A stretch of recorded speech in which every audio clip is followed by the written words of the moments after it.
Kevan Blackadder, Director of the Cheltenham Bid. Thank you for your time today. The Bid is involved in several campaigns to support businesses in the Cheltenham Town Centre during the COVID crisis.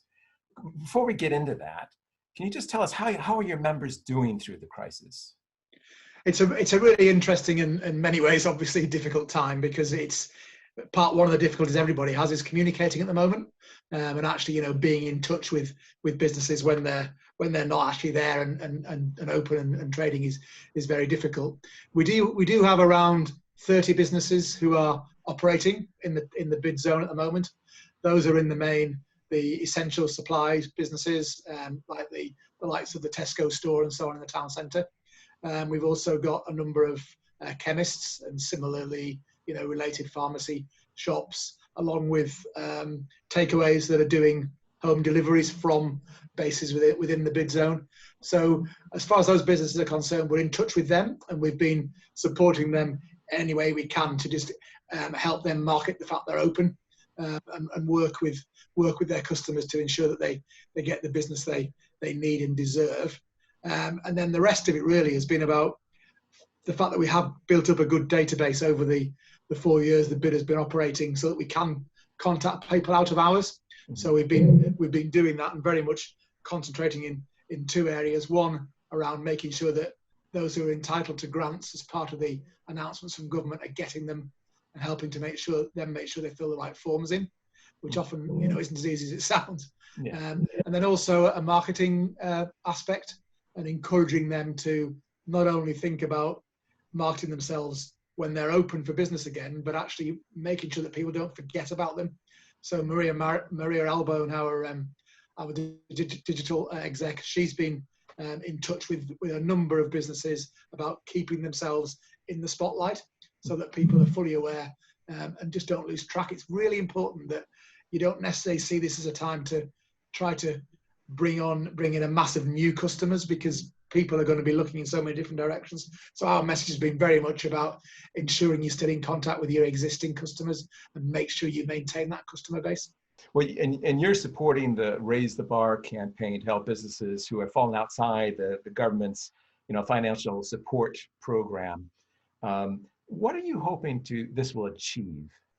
I think it's basically the big gap in the work that government has done. I mean, I think we have to be, praise where it's due. Some of the schemes they've created, the furlough scheme, and some of the direct grants that have been made available particularly to the retail, hospitality, and leisure sector have been commendable. But there's this cut-off point when businesses have got a rateable value above 51,000, where even if they are a retail or hospitality business, they don't qualify for anything. And we've looked at a campaign along with other bids to call on the government to increase that bracket, so that people between 51,000 and 150,000 rateable value would qualify for the grants in the same ways. And that would mean there's 149 businesses currently in the Cheltenham Town Centre area the bid covers that would now qualify for a grant of potentially £25,000. And that is a sort of amount of money that could make the real difference just at the moment, when they're preparing, hopefully with the announcements coming from the government at the weekend, to have some better idea as to when they can open and what type of businesses will come first. This money could actually be crucial between them actually being able to open and not being able to open. And it's not big business we're talking about here. There's 3 or 4 independent Cheltenham jewellers on that list. Place like the Everyman Theatre. The Everyman, don't qualify for those grants at the moment. And then I've been talking to, of all the businesses to feel sympathy for. Hayes Travel, if you remember, they stepped in to take over the Thomas Cook branches when they collapsed. And Hayes Travel are again one of those organisations that aren't big enough to just get on with it, but are too big to qualify for the current grants. So, we'd love to see money come into businesses like that. You're also involved in the Fair Rents campaign, which you seem to be making some progress with that. Yeah, I think that's really been about getting proper conversations started. I think, it's very easy, and I was guilty of it at the start, to say, come on, landlords, you greedy landlords. There's businesses here who are right up against it.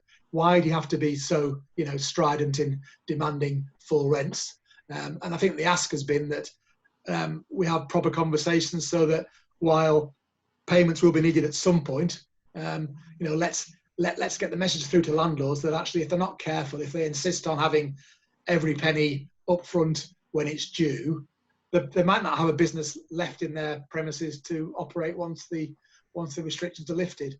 And I think that message has gradually started to get through. I mean, I had some clear information from a number of businesses that said that they were being offered rent holidays. So they might be told, right, have 3 months off now, and in 4 months' time, give us 4 months of rent. And they're just not going to be in a position to do that. But similarly, you have to understand that landlords are operating a business as well. So I think we've been looking at a compromise.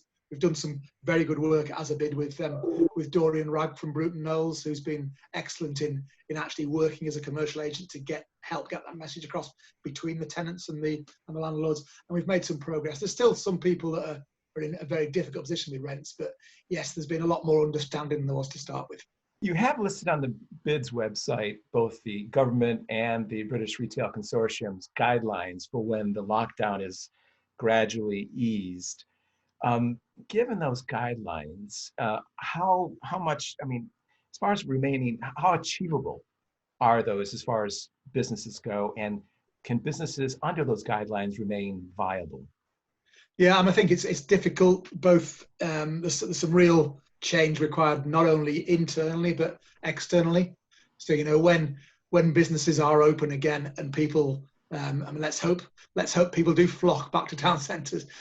Certainly when people start to come in greater numbers, I think the first thing to bear in mind is, however clever the businesses can be inside in actually spreading the way that people are interacting within the business, we also need to make sure that it's safe to wait to get in. I mean, I think we've all probably got our own experiences of going to supermarkets in the last few weeks where perhaps to start with it was chaos.